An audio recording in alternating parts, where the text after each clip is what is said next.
All right, it looks as though the stream has just started here, so wait for a few more people to get in.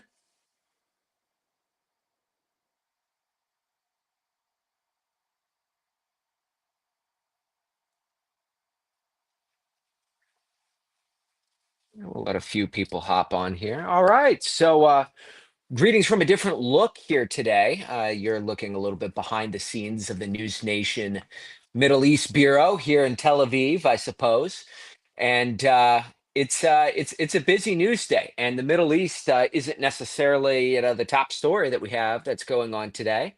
Obviously, a lot of people are talking about this whole situation in Texas with the floods that are ongoing. That is certainly dominating conversation, and that is really just an unbelievable story that we're watching out of Texas right now. But in the background of all of this, yes, some significant developments coming out of the Middle East potentially today. Chief among them is that you've got Prime Minister Benjamin Netanyahu currently in Washington having meetings with President Trump this evening. He's also meeting with Secretary of State Marco Rubio, Special Envoy Steve Witkoff. I mean, that's a conversation for another day. Steve Witkoff and, the role that he has taken inside of this administration, going from a real estate background, negotiating deals on real estate to now all of a sudden, sitting down face to face with Russia, with leadership from groups around the Middle East, for cutting deals. I mean, a year ago, cutting real estate deals, now cutting deals that release American citizens and get them home to their loved ones. I mean, what a wild turn of events that is for someone like Steve Witkoff over the span of a year. But he'll be meeting with Prime Minister Benjamin Netanyahu today. And then we just learned today from the White House is that Steve Witkoff is going to be dispatched to Doha, Qatar, in order to participate in some of these ceasefire talks that are ongoing there, these indirect talks that are ongoing in between Hamas and Israel in Doha. So I guess, that's kind of where we stand, where we'll kick this off today. Thank you to all of you who are now tuning in here. We're live on a couple of platforms right now. We've got the YouTube stream going, and then we've got the TikTok stream going here as well. So really appreciate everyone who started to join in. And if you have any questions, throw them into the chats on either one of these platforms here, and we'll able to get into this a little bit more. But it seems as though like the first place to start here is going to be the ceasefire talks. Where do we stand? Um, and there is we have to make a distinction here, with the nomenclature. We have a framework of a deal. Frameworks are not deals. Frameworks are frameworks. Frameworks are outlines. The outline of the deal, 60-day ceasefire. Throughout that span, intermittently, you're going to have the release of hostages, both living and dead. Not all the hostages, and we'll get into that in a second as well. But intermittently, you're going to have the release of hostages. In exchange, 60 days of no fighting, influx of humanitarian aid into Gaza, withdrawal of Israeli troops to what capacity still being negotiated here. That's the broad picture of what this deal looks like. And there's agreement from both Hamas and Israel, 20,000-foot view. That is a deal that works for them. We heard someone say it here earlier. Is that there's a saying in Israel is that the devil is truly in the details. It's what's something that people say here all the time when it comes to a lot of this stuff, and that is the reality of the situation. Is that those finite details are what are being negotiated tooth and nail between both of these sides, and that is where you have the disagreement. That is where you have the hangups on any of these deals here.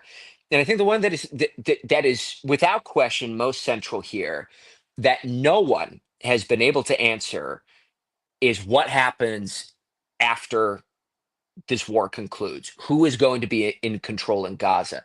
Israel's position is that this war does not end until Hamas is destroyed.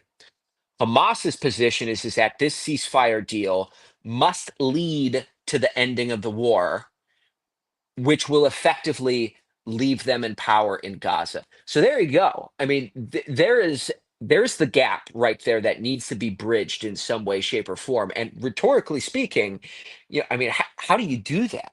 How do you realistically bridge a gap in which one side says, we want to remain in power in Gaza, and the other side says, we want you to be either removed from Gaza or outright destroyed? I mean, how do you negotiate an agreement there? Bottom line is that someone's going to have to come down from their stance of public posture. And it's either going to be the Israelis or it's going to be Hamas. The United States, up to this point, including President Trump, has been very outspoken that they do not want a scenario in which Hamas is in control of Gaza after this war is over. So that is the US position, which backstops the Israeli position. On the other hand, the president, I mean, if you distill all this down to political points, has said time and time again, he wants a deal on Gaza. He wants a deal that leads to the end of the war. He wants a deal that leads to hostages getting out. And he's been saying over the last couple of days that he believes that they're close. And he believes that one could be coming in the next few days here. Does that actually happen or not? Is that political puffery or not? I mean, that all remains to be seen. We can all read between the lines here of how exactly all this is going to shake up. But bottom line, that's what both of these sides are going for here. So that's the 20,000 foot view that we're looking at right now. Is that you have this framework that has been in premise agreed to between both of these sides, but it's these finite details in this deal with Gaza that are still being the hang up here. How are these two sides going to bridge that? Well, that's why you have these teams of negotiators who are talking here, and it's really hard to gauge, exactly where all of this stands. How close are these negotiators really? I mean, it seems though that there's a pattern forming that every time the public sentiment is, we're close, we've made progress, all of this seems to falter. But when the radio channels go deathly quiet, that seems to be when the most progress is being made. I mean, that's just a pattern that we're all able to see from the public sphere here. Um, yeah, I mean, we were also, told that, I mean, really, you start to, see when keep an eye, on someone like Ron Dermer, for example, who's Israel's lead negotiator in all of this. When Ron Dermer gets dispatched to these negotiations, that's when you really know that things are getting very serious when it comes to the negotiation. So that's an element of all of this to watch here as well. Um, it is going to be very interesting to see what comes out of this meeting here with Prime Minister Benjamin Netanyahu and President Trump, because the Prime Minister is taking pressure from every direction in order to cut a deal when it comes to a ceasefire in Gaza. He's getting it from hostage families who've been demonstrating out here in Tel Aviv for days on end, demanding that a deal be cut. There's just a demonstration outside the U.S. Embassy branch office here this evening.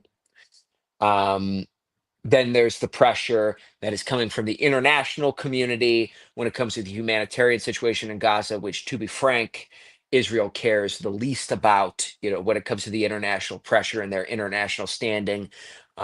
They don't really care what a lot of these other countries are saying here. It's really the relationship that they care about is the United States. That's the ally that matters most to them. But the calls are growing louder from the international community, particular countries such as Qatar, when it comes to humanitarian situation in Gaza to get a deal done. We have heard from the Gaza Humanitarian Foundation, which is the US backed aid group that is operating in Gaza, who we have spoken with point blank, who has told us directly that there is a food crisis inside of Gaza that needs to be addressed and they need to flood the zone when it comes to aid there. Um, so that is going to be an element to all this as well. And then, of course, there's the pressure that is coming from the president of the United States, who has said very publicly he wants this deal on Gaza. He wants to see the war in Gaza end. He wants to see all the hostages coming out. So the prime minister, up to this point, has said that Israel has two objectives in this war, one of which is bringing the hostages home. The other one is dismantling Hamas to the point that they are never able to threaten Israel again. Is there a scenario in which Israel comes down from its objectives in the war? Politically speaking, they are never going to be able to recover from leaving hostages inside of Gaza. That is the objective of the war that they are going to continue to have to pursue tooth and nail. But then there's that second one, and we talked about this a little bit last week as well. The status of Hamas once the war is over. Is there a scenario in which Israel could stomach leaving Hamas in Gaza, in control of the Gaza Strip de facto, because I mean there's really no other. It's not like one of these situations in which there's another government waiting in the wing that could potentially lead and control Gaza after the war is over. It is really Hamas running the show right now. Is there a scenario in which Israel could stomach Hamas still being in Gaza, still being the de facto government of Gaza, still controlling the enclave, but being handcuffed in terms of their military capabilities to the point that they don't offer much in the way of a legitimate threat to Israel up to this point. Um, Up to this juncture, Israel has said no way. That there's no way that they are going to allow Hamas to continue to offer any control. And publicly, the United States has said that that is the case as well, that Hamas cannot be in control. But when it comes to getting a deal across the finish line, that remains to be seen. Someone's got to give somewhere, and it's either going to be Hamas, a scenario in which Hamas totally packs up and leaves Gaza outright, because I mean, at this juncture, it seems unlikely that you're going to be able to totally annihilate Hamas inside of Gaza. To the same way, yeah, I mean the example that I gave on the last time as well. In 1945, Nazi Germany was defeated. Was Nazism destroyed? No. I mean, you still see Nazi sympathizers running around here today. What, 80 years later? Can you control and can you destroy an idea? Can you destroy an ideology?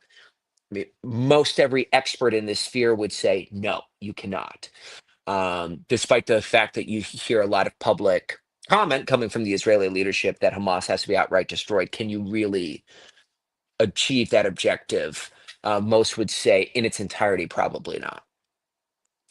So that's kind of where we stand here right now when it comes to a lot of these ceasefire negotiations that are ongoing. Again, some high profile meetings that are taking place in Washington today between the Prime Minister and Secretary of State Marco Rubio, Special Envoy Steve Witkoff, and then he'll be having dinner at the White House this evening. Interesting. Uh, there are no public events on the White House's calendar this evening between the Israeli delegation and the United States. This was asked actually in the White House press briefing. Is that because this is a very sensitive time right now? Is that because the president and the prime minister are not necessarily on the same page and there could be disagreement or there could be arguments? I mean, think back to the time that the Ukrainian delegation came to the White House and we saw how that descended into a very public argument that went ongoing in inside of the Oval Office. There is the that was a question that was asked in the White House today. Who knows how this meeting is going to go?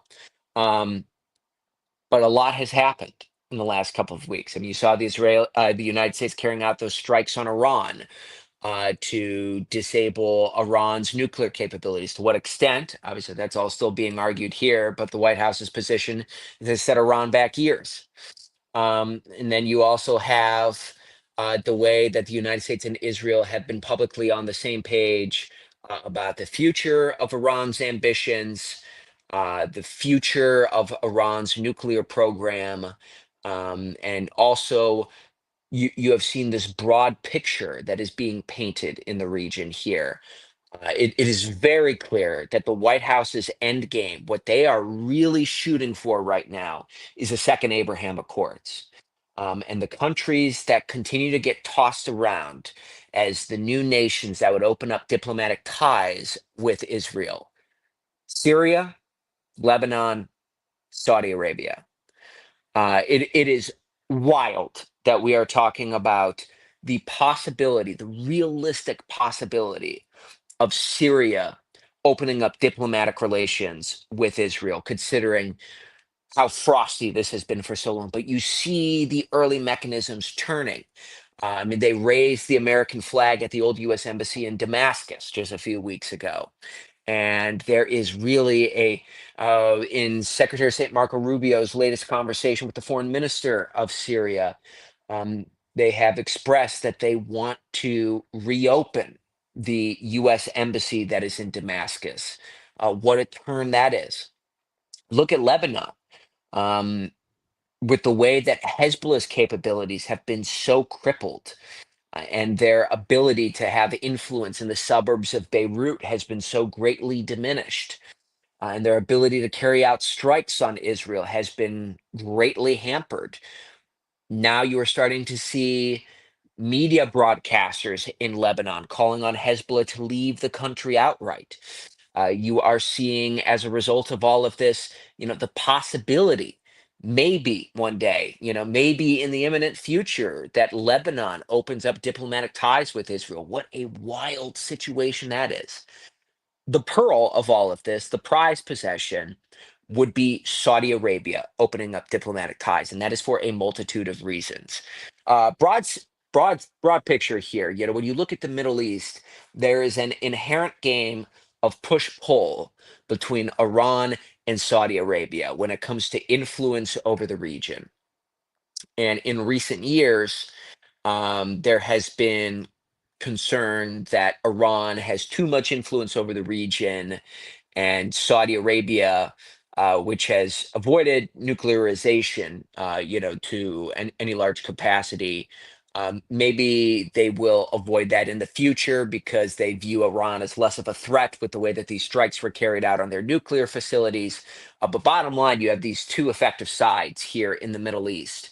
And what was interesting is that when you saw Iran carrying out those strikes on Qatar, on the U.S. military base in Qatar, you saw widespread condemnation coming from around the region, particularly the Gulf states. They were all lining up against Iran. Um, Now you are starting to see some countries such as Syria coming out publicly and saying that they are very concerned about the way that Iran has been meddling in their internal affairs in recent years. Um, Saudi Arabia is that big piece here in the region, which the United States very clearly would like to see open up diplomatic ties with Israel. Saudi Arabia's longstanding public position is that the situation in Gaza, particularly even, I mean, not just a ceasefire deal in Gaza, but the issue of Palestinian statehood needs to be addressed first before they are prepared to open up diplomatic ties with Israel. That has been their longstanding public position. That doesn't mean it doesn't change. That doesn't mean that the Trump administration isn't able to negotiate things to be different here. But that is the country in particular that the United States is really pushing for Abraham Accords 2.0. And there's this billboard that just went up here in Tel Aviv, in which it has all of the heads of state here in the Middle East lined up shoulder to shoulder with President Trump in the middle, Prime Minister Netanyahu standing next to him. And then you have, the King of Jordan and the new president of Syria. And you have all of the Gulf state leaders, who are standing shoulder to shoulder there, a unified Middle East. That's the big picture. That's the big goal. It all begins and ends with a ceasefire deal in Gaza, a deal in Gaza that ends the war, because this goes sequentially here. I mean, this goes from ceasefire in Gaza to ending of the war in Gaza and the release of hostages to the broader conversation about what the West Bank and Gaza will look like, to countries such as Saudi Arabia and potentially Syria and Lebanon, opening up diplomatic relations with Israel, and then it goes from there. I mean, this is your classic dominoes situation that's ongoing here. So that's kind of the landscape that we're looking at right now as we head into this new week that is here. Thanks to everyone who is joining both on TikTok as well as YouTube. So if you see me going back and forth looking at the different cameras, we have the simulcast that's going on right now. So we take a few questions here. So we've got a couple of questions that have started to come in. That we're starting to see here. Does Israel have enough munitions to defend itself with the Iron Dome? I think that's a really good question. um, People don't realize, I mean, these Iron Dome interceptors, if you've seen the images, of all of the interceptions that were taking place over Tel Aviv and Haifa and the Negev Desert during the so-called 12 days war between Iran and Israel. And the war lasted 12 days, and that seems like a really quick span to go. But there were big concerns, both in Iran and Israel, about how much more did either side realistically have in the tank? Did Iran have enough ballistic missiles to keep this war going? And did Israel have enough interceptors in order to defend itself long term? Now that you see that, some of these tensions seem to be simmering, at least directly, between Iran and Israel, and we can get into that a little bit more. But now that you see these tensions simmering between the two nations, it seems as though that Israel's defense capabilities are strong enough, fortified, skilled enough in order to hold in the short-term future when it comes to any threats that may or may not be on the horizon here. I make the distinction between direct and indirect. That there is still tension in the region that is ongoing right now, despite the fact that this ceasefire, for everything that we could see right now, is still holding between Israel and Iran. Um, the ceasefire does not apply to any of Iran's proxies in the region, most notably the Houthis in Yemen, who have continued to fire ballistic missiles at Israel in recent days here. And we have seen those setting off alarms across Israel, across the West Bank, southern Israel, central Israel. I mean, just the other day, people here in Tel Aviv were running to bomb shelters. So that is still a threat in the region. Just today, Hezbollah's new leadership came out and said they will not back down on retaliating and resisting against Israel. We know Israeli forces carried out operations in southern Syria overnight due to the militias that are operating there. So the tensions have not gone anywhere, but it is not Iran that is currently operating here. It is the proxies of Iran. And that is the global landscape picture that Israelis have contended for years, that has been backed up by just about every Western intelligence agency that's out there. Just about all roads of instability in the region lead back to Tehran. The Houthis in Yemen, Hezbollah in Lebanon, Hamas in Gaza, Palestinian Islamic Jihad, any of these militia groups that are in Syria or Iraq. It is, I mean, Israelis, will talk about the fact that they believe that they're fighting a seven front war, that is ongoing, and that all of these wars, whether it's the 12-day war, whether it's the Israel Hamas war, they are all just chapters, subsets of a broader war that has been ongoing here, with Iran being at the center of the conversation. So that's a very long-winded answer, to your question here. Does Israel have maintain the capabilities in order to defend itself? So far, what we are seeing is that they have been able to, and it does seem as though that they have the munition stockpiles, at least at the present moment, considering what is being thrown at them. But there is more of a push in recent days that is being placed on operations in Gaza, which is still a very, very active scene when it comes to airstrikes, when it comes to operations in Han Yunis or Gaza City region. The IDF says that they believe that they have operational control of about 65% of Gaza right now. Hamas sources have said they believe they have about 20% operational control. So that other 15% is just kind of no man's land that you have right now in Gaza, that neither side is really occupying here.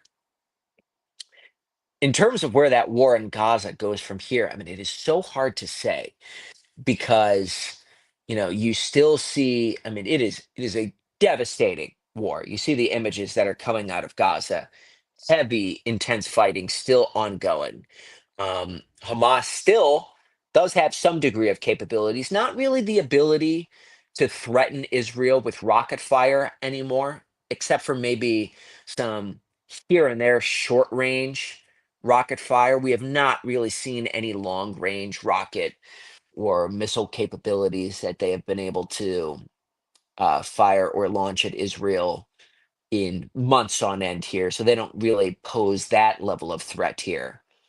Um, but the war is still very much so ongoing. And you are feeling this sentiment that is on the ground here in Israel. There's actually an op ed that was written here the other day, in which someone was making the argument that what Israel's fighting forces have not achieved in 20 months, they may not be able to achieve, likely won't be able to achieve in another 20 months. That was the argument that commentator was making here. And there does seem to be growing sentiment on the ground here in Israel, from what we have been able to detect and from what we have had in conversations, that it is time to move into that phase of sunsetting the war in Gaza and proceeding to the day after here. Now, again, the Israel Prime Minister's office, they have said that they are not going to end this war until Hamas has been eliminated, dismantled, and no longer poses a threat to Israel. Uh, do they ever back down from that stance? Maybe if there's pressure applied from the White House. That's really the only realistic scenario in which the Israelis back down from that goal. And again, like the big question is, could they stomach a situation in which Hamas is still in Gaza? They still exist. They have political ruling authority. They are in de facto control of the enclave, but they have been handcuffed to the point that they do not really possess the ability to threaten Israel. Is that an option that the Israelis would go for? Publicly, they have said no. But of course, all of this is a negotiation, and all this can change. Because to me, I mean, when I look at all of this here, um, you talk about the negotiations that are ongoing in Qatar right now between Israel and Hamas. We can talk all day about negotiations, agreeing, disagreeing over how long the ceasefire is. Okay, there's agreement that it should be a 60-day ceasefire. How many hostages come out on day one?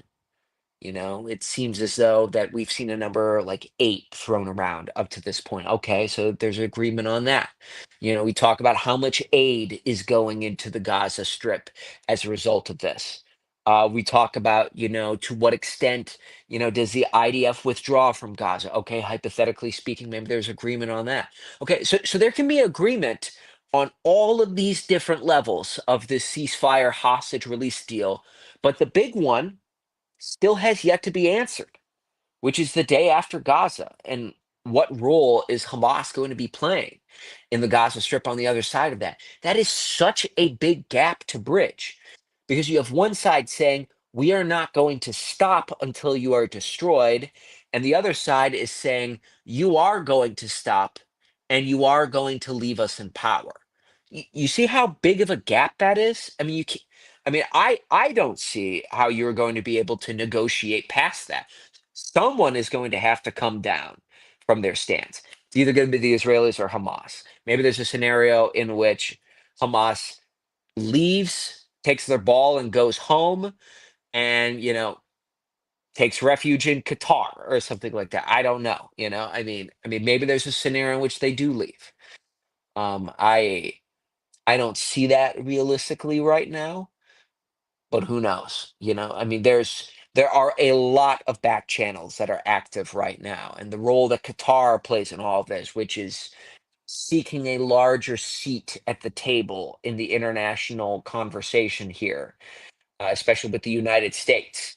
Um, Maybe the United States puts pressure on Qatar to oust or threaten to oust Hamas's elite leadership, which they have given effective protection and residency to in Qatar. Who knows? Who knows where all this goes? But there's a lot of different pieces to all of this puzzle here. Beatrice left a comment. Most of the Hamas fighters on October 7th were trained in Iran. This came directly from captured Hamas terrorists. And that was a piece of information that came out early in the war here. Exactly how much Iran was backstopping, was funding, was providing the training for the October 7th attack. I mean, this was not a one-off here. This was, I mean, it was very extensive and showed, just how long this was ongoing here, how long the preparations were, the planning phases to pull off October 7th, the resources that were pumped into this operation here. I mean, certainly not a spontaneous operation that Hamas pulled off. And I would emphasize that there is still a day of reckoning coming in Israel here. You hear it from all levels of Israeli society, that there have been some levels of accountability that have been had. Some people have left the government. Some people have taken responsibility for the failures of October 7th, but not everyone has. Um, Point being is that the prime minister is still in charge. You have not had elections here, and you're not going to have elections here in Israel until this war is over, which seems to be very, very clear here at this point. Um, and it still kind of remains to be seen, does the prime minister survive this politically or not? On October 8th, 2023, there was no way that Prime Minister Netanyahu was going to survive this politically.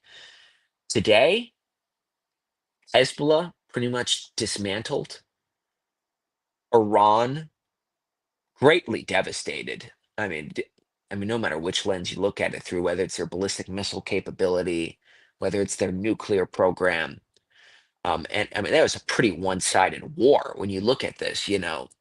Hindsight being 2020, 12-day war. Um, Israel owned Iran's airspace for the entirety of that 12 days. I mean, there are videos of their fighter jets refueling midair in Iranian airspace. I mean, that is, just I mean that is, aerial superiority if you've ever seen it there. Um, it's going to be interesting. I mean, there's a lot of tough conversations that are ongoing right now. And again, I mean, what to be a fly on the wall at that dinner between Prime Minister Benjamin Netanyahu and President Trump. What do you guys think is going to happen in that conversation? I love to hear from any of you of what you think those conversations are going to be like there. If I had to guess how this conversation is going to go, make no mistake about it. I mean, Israel and the United States, these two countries have never been closer to one another than before. I mean, to see the United States carrying out these strikes on Iran like this, I mean that is about as tight knit as it gets here. Um, the president really wants a deal on Gaza is very, very clear. And what you are seeing so far, um, you're already kind of seeing it, in the punditry space, right? So the president, has brokered these trade deals. The stock market is doing really, really well right now. Border crossings at the US Mexico border are statistically, I don't have the numbers in front of me. I mean, it looks like all-time low, as close to an all-time low as it could get. So the president is scoring these political wins, and I mean, I hate to break it to you, and if you thought Washington D.C., was an honorable place, I mean, it's really not. I mean, it's all about scoring political wins. It is all a game that is ongoing here. So the president is scoring these political wins on the domestic front, on the trade front, on the economic front, but has yet to have that big foreign policy win yet. The art of the deal maker of deal makers, as a lot of his supporters will contend that the president is, and that's up to you, right, wrong, or indifferent. I'm not going to opine on that. Does not yet have that big foreign policy win. I mean, he made all these vows on the campaign trail that he was going to bring the war in Ukraine to an end. Made the promise on the campaign trail that he was going to bring the war in Gaza to the end. Made the promise on the campaign trail that there would be unparalleled peace in the Middle East. It seems very clear that all of this begins and ends with a deal in Gaza. which is what is needed here. So if I had to guess, I think that the president is going to put pressure on Israel to leave a couple of things that they want on the table. And I do think it is within the realm of possibility that they are going to let Hamas stay in power on the other side of this deal. Or at the very least, I mean, like the art of the spin, right? Is there a way that you could spin this and say, Hamas has been defeated. They can't do anything. They can't pose a threat to Israel. I mean, we'll let them rule Gaza in title only, or something like that. Um, that might possibly be on the table here in order to get this deal done. But then there's another element to all of this here too. I mean, you look at the framework of this ceasefire deal that has been put on the table here, 60-day ceasefire. Um, Hostages will come out intermittently, but most notably, not all the hostages. It's something like, okay, so latest estimates, there are 50 hostages in total inside of Gaza, 20 or so believed to be alive. The framework of this deal has 20 bodies being returned. I believe it's 10 living hostages being returned. So you still have 10 bodies and 10 living hostages inside Gaza. I'm not sure prime minister can politically survive that. I mean, there is going to be so much outrage on the ground here in Israel from the hostage families to accept a deal that does not lead to all the hostages getting out. I mean, it's a mixed bag, because I mean, you get into this conversation that nobody wants to have, but what is a life worth? And that is a very morbid conversation that you start to get into. But I mean, do you accept getting some of the hostages out, but not all of them in exchange for a 60-day ceasefire, in exchange for humanitarian aid going in? I mean, these are negotiations that I know I am not qualified to have, and I don't know, how I would be able to have. I would run into so many personal moral quandaries trying to have any of these discussions here, about, I mean, how do you cut a deal like this? I don't know. I don't know. I mean, how do you knowingly leave living hostages inside of Gaza? But do you take the deal? Do you take the ceasefire? Do you stop the fighting in Gaza? Do you allow the influx of aid into Gaza? I'm not sure if either President Trump, Prime Minister Netanyahu are going to be able to sustain that if they leave living hostages inside Gaza. But I'd love to hear what you all think about the possibility of that. Um, yeah, that's going to be tough. That's going to be tough for them to see here. But let's take a look, at some of the other things that we're taking a look at here. I see a couple more questions that have come in here.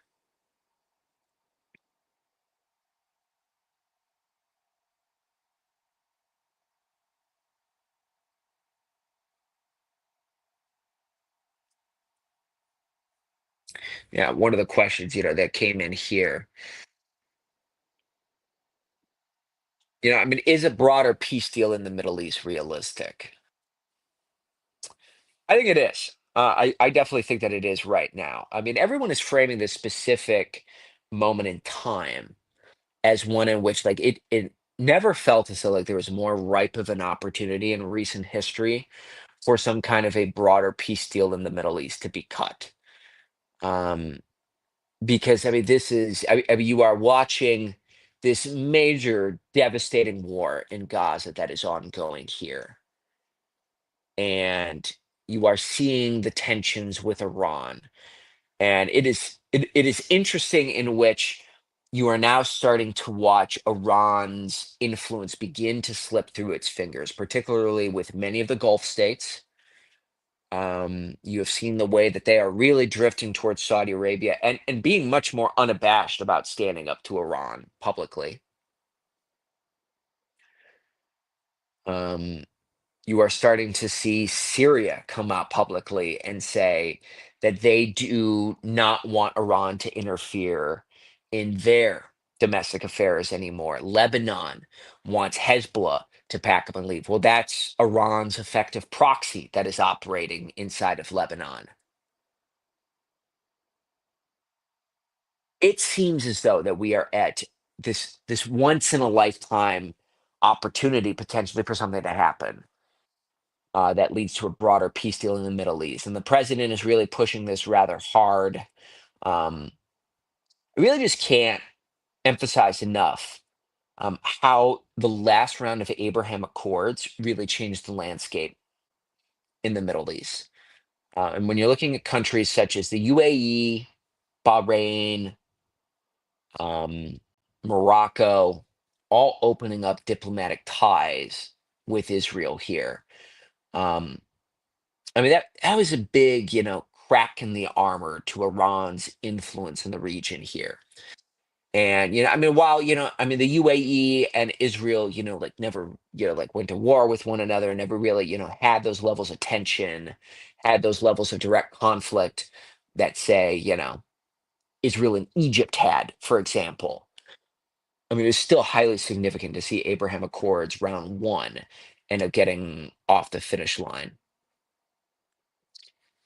But then to see the possibility of Abraham Accords 2.0 starting to take effect here, this could be highly significant. I mean, especially if you're talking about Lebanon, if you're talking about Syria, if you're talking about Saudi Arabia is the big one because that is the other influential major power broker that is in the region here. And if the president is able to pull this off, if this becomes a legitimate deal where Saudi Arabia opens up diplomatic ties with Israel, I mean it just seems as though that all the other chips are going to fall into a line. Maybe not Yemen, I mean with the Houthi leadership, that is really running the show in Sana'a. Maybe not Iraq,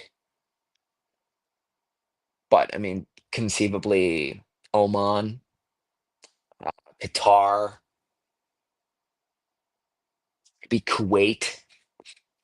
I mean, some of these other countries, that could potentially be on this list here. I don't know. It's so hard to say. So hard to say, how all this ends up going here. Thank you to all of you who have joined in. I mean, it looks as though that we've got a fair amount of viewers that are on the YouTube stream. That we've also got TikTok, which is going on as well here. So if I keep going back and forth here, that's the reason that I keep switching all this here. A little bit of a recap, of some of the things that we've already talked about here so far. This is a major meeting that is ongoing right now, today in Washington. All of our sources within the prime minister's office have said that the prime minister has been doing a lot of prep work leading to today and taking all of this very seriously here. I think it's interesting that there is no public event that is on the prime minister's calendar at the White House. This is a closed press, meaning no reporters allowed, dinner that is taking place between President Trump and Prime Minister Netanyahu today. There have been meetings ongoing with Secretary of State Marco Rubio and Special Envoy Steve Witkoff. I think it's interesting that I mean, there's no public bilat that is going on with all this here. I mean, you have seen.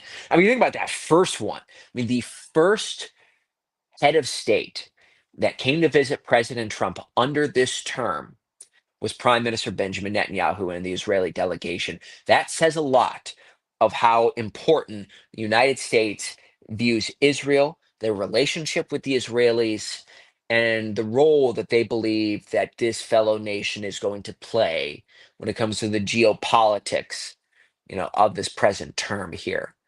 I mean, that is significant. That it is no coincidence that Israel was the first one to come. Now that you've seen what, three? three meetings at the White House here with these Israeli delegations, but this one has no events on the calendar publicly. I think that that is so fascinating here. So maybe that means that there's some really sensitive matters, and maybe there's going to be some disagreement between these two heads of state that nobody really wants to talk about here, that nobody wants to see taking place in the public sphere, like the Zelensky meeting.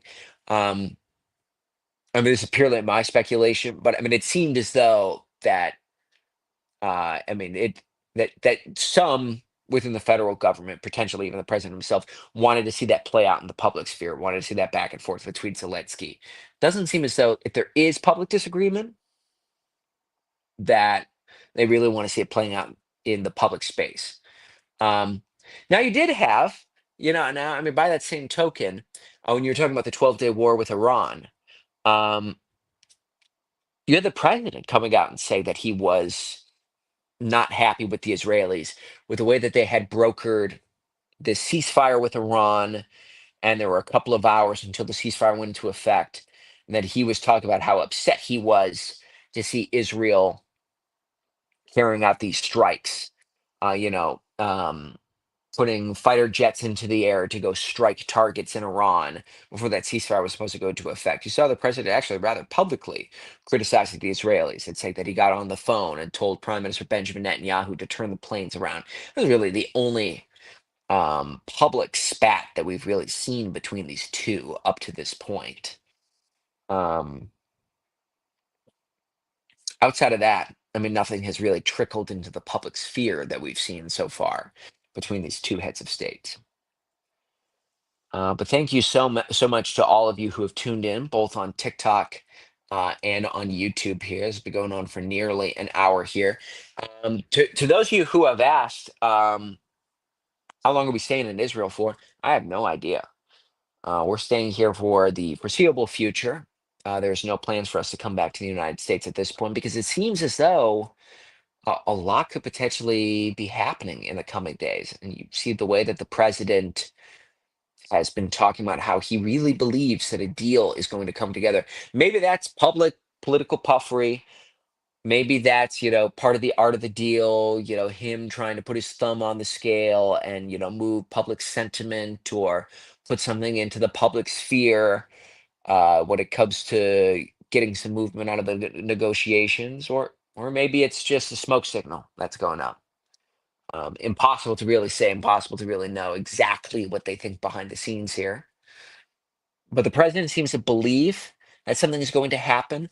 And if you feel the public sentiment in Israel right now, there is this overwhelming feeling that there is something different about the present moment, that something is going on in the background here.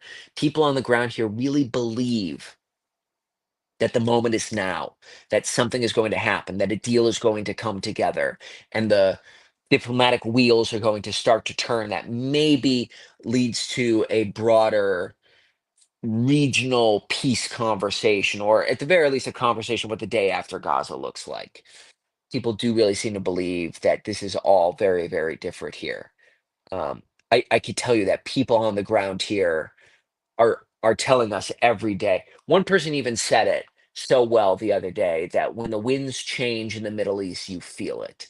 And people are talking about that all the time, that the winds feel different. It feels as though that we're playing in a different geopolitical landscape right now. And only time will tell exactly how all this is going to wrap up.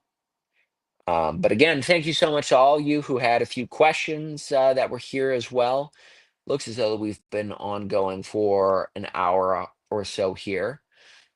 So I'll leave this up to Andy and Megan back there. If they have any questions, if any other topics that they'd like us to cover, as kind of hit the final strokes here. But it looks as though we've hit about that hour mark. Hey, Robert, it's your producer, Megan. There was a lot of interest on social for your trip to Jerusalem over the weekend. We'd love to hear a Yeah. little bit about that. People were asking for those details. Yeah, so I mean that was all, part of some of the behind the scenes stuff here is obviously I am not an Israeli citizen. I'm a US citizen, and we have to um, do all the proper things behind the scenes, when it comes to being registered with the government and the government press office. So you have to be accredited journalists, so that was included meetings with the government press office, saying, that we're journalists, that are operating here and, are legitimate government operation, but that also, means that, we have to have conversations with the immigration authorities and, the public authorities with the Israeli government, make sure that all of our documents are in order so that we could stay long term here, because we're not citizens, and we have to sign up as being foreign residents. So, I can't go too in depth as to what those behind the scenes conversations were like, but that's what we were doing in Jerusalem this weekend. And then, we spent the day in the old city of Jerusalem. And um, I tell everyone, the old city of Jerusalem, there's nothing like it in the world. I mean, you see a city that is thousands of years old, and people talk about feeling the energy when they go to New York City, and I do not discount that at all. But man, I mean, you talk about feeling the energy in a city such as Jerusalem, in which you go and see the holiest site in the Christian religion and the holiest site in Judaism, the third holiest site in Islam. And you walk through the Armenian quarter, and then you end up in the Muslim quarter, and then the Christian quarter or the Jewish quarter. And you see, the confluence of all of these different cultures here. If you ever get an opportunity to go visit the old city of Jerusalem, there's nothing like it. I've been very grateful to be to some very historic cities. There is nothing like Jerusalem.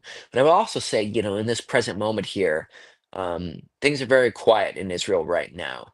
Not a lot of tourists returning yet, as with the 12 days war. Still tensions remaining here. From the 12 days war. People still don't really feel comfortable coming out here to Israel yet. A lot of flights have not resumed to Israel yet, particularly from a lot of the US airlines. Some of the European airlines have resumed. But I mean, we met a lot of Americans who just in the last couple of days were able to leave the country, had been waiting weeks on end in order to try and find a way in order to get out of Israel because all these flights were shuttered, the airspace was shut down. Now it's finally reopened, planes are going again. But I mean, they just left the country a couple of days ago. So Israel has not returned yet. Tensions are still palpable here in the Middle East, but I would say there's uncertainty above all else right now, exactly what is going to be coming in the next few days here. So it's an interesting time, but we're going to be here at least for the foreseeable future in order to see, exactly what happens next, what comes next here in the region.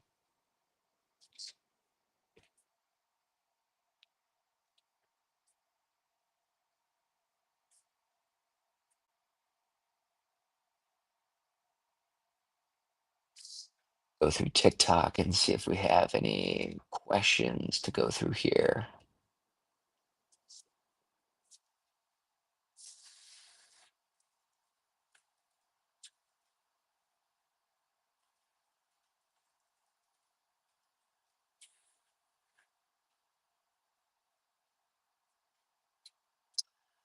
What's the aid situation like in Gaza? Oh, that's a really good question, actually. Um, so there's a lot of debates that are ongoing in the international community right now about the humanitarian situation in Gaza. So there's pretty much been widespread concern from the international community about the amount of food that is going into the enclave right now. Um, I think something that is a really important change of pace here is the UN aid organization is not really running the show in Gaza anymore when it comes to aid distribution. That is now a U.S. group called the Gaza Humanitarian Foundation. It's a newer organization, but is backed up by the United States and Israel. Has a total backing of the State Department. Has a total backing of the executive branch, which is running the aid distribution operations that are currently in Gaza. And they have said rather publicly that they do believe that there is a food security issue in Gaza. That is different than when we've had the conversation with, say, the Israeli groups. I mean, I remember being down at the Kerem Shalom Cross in the last year, and the head of the aid operations inside of Gaza for the Israelis looked me in the eyes and said, did not believe that there was a humanitarian crisis inside of Gaza. He believed that all this was for show. And that was really striking to me at the time. I mean, I did not expect the Israelis to say that. Uh, my position had been that we were all in agreement that there was a humanitarian crisis, or at the very least, great concerns in Gaza. And the only question was to exactly what level. But the Israeli position at the time was there wasn't a humanitarian crisis. Well, the US backed aid group that is in there does believe that more aid needs to go into Gaza, does believe that a ceasefire is important in order to get aid into Gaza, in order to bolster the humanitarian situation, in order to feed people. And there's a broader, issue in Gaza is that, how do you get aid directly into the hands of people who need it most? How do you get aid, to all corners of the Gaza Strip? Because there's a war going on in there. And it's not even necessarily getting aid into the enclave, but to all the different corners and through the conflict zones and through the fighting areas and through the hottest parts of the enclave. That has always been one of the issues that is there. So, according to the Gaza Humanitarian Foundation, they've delivered tens of millions of meals in recent weeks into the enclave. Um, the international community does not like the Gaza Humanitarian Foundation for a number of reasons. One, they don't believe a U.S. and Israeli backed aid group can be impartial. They believe that this authority should fall to an international group such as the UN. Israel does not trust the UN, particularly UNRWA, the UN aid group in these territories, because it has been documented, proven, and admitted um, that there were members of that UN aid group that participated in the October 7th attack. How many participated? Final number is still out. But there has been disciplinary action that has been taken on some members of that aid group, of that UN aid group inside of Gaza. So Israel does not trust them. So that's a large part of the reason that you have the Gaza Humanitarian Foundation there.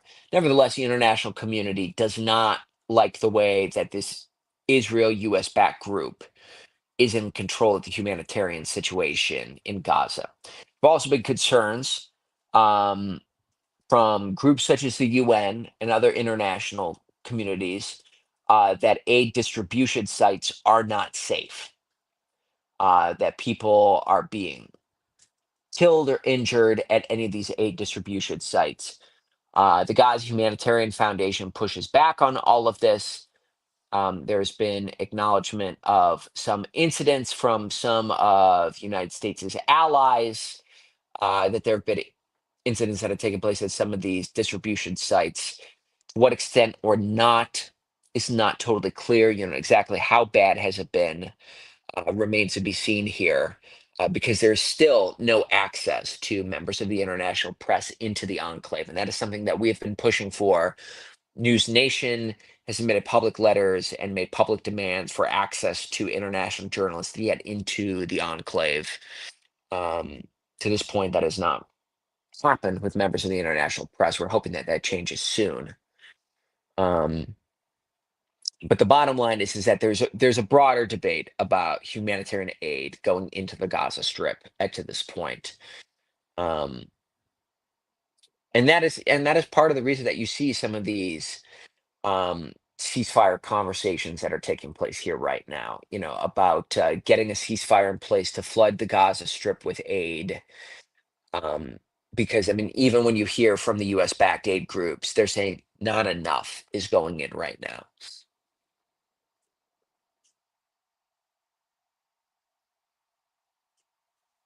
We'll take one more question here. I see this. What would a sustainable long-term peace look like, and what are the biggest obstacles right now? Well, that's a really good question. Sustainable long-term peace obviously depends on who you ask. People in Israel would say the downfall of the Iranian regime, probably. I am not convinced that the downfall of the Iranian regime is coming anytime soon. And if it does come, it cannot come, from the United States or from Israel bringing about its downfall. That would have to be done internally. So I think the mistake that many people have learned from the Iraq war is that this has to be an internal effort that is made. There's also not a subsequent government to take the Iranian regime's place that appears to be waiting in the wings that could really fill that void there. So, right now, if the Iranian regime falls, there's a power vacuum, one that cannot be filled. In terms of other long term sustainable peace, you would need, I mean, obviously, all this begins with a ceasefire in Gaza, a deal that gets the hostages out. That situation needs to be dealt with.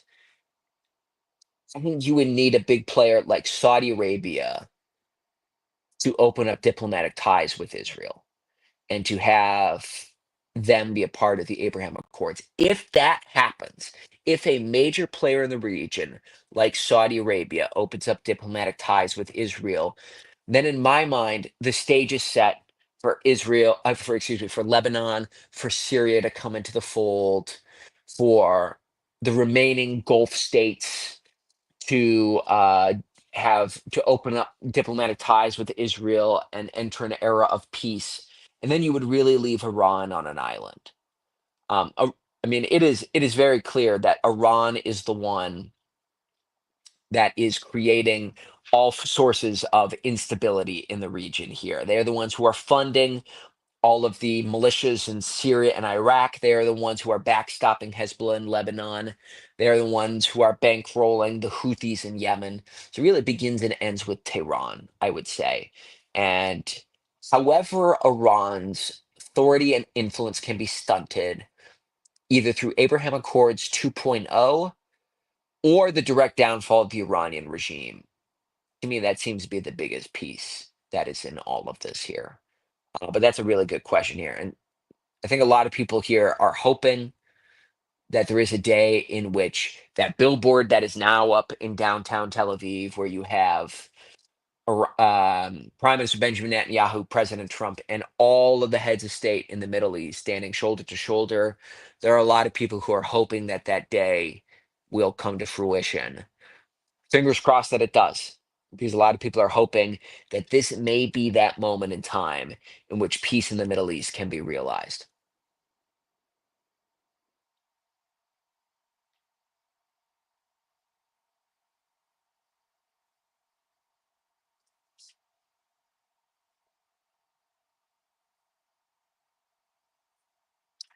It looks as though that we've hit this hour-long span here now. Looks like we've gone for about 63 minutes. So I think, unless Megan has any other lasting thoughts or Andy has any other lasting thoughts, if I think that's probably is a good place to leave it there for today. I'm great, Robert. You have done an awesome job. I think everyone really appreciates it. All right. Well, thank you so much. And thank you to all the questions. It's the first time that we've done a simulcast with both TikTok and YouTube going on. We had some really good questions that were here today, some big picture stuff, some stuff that got into the minutia. But really appreciate you all. And we'll do this again soon.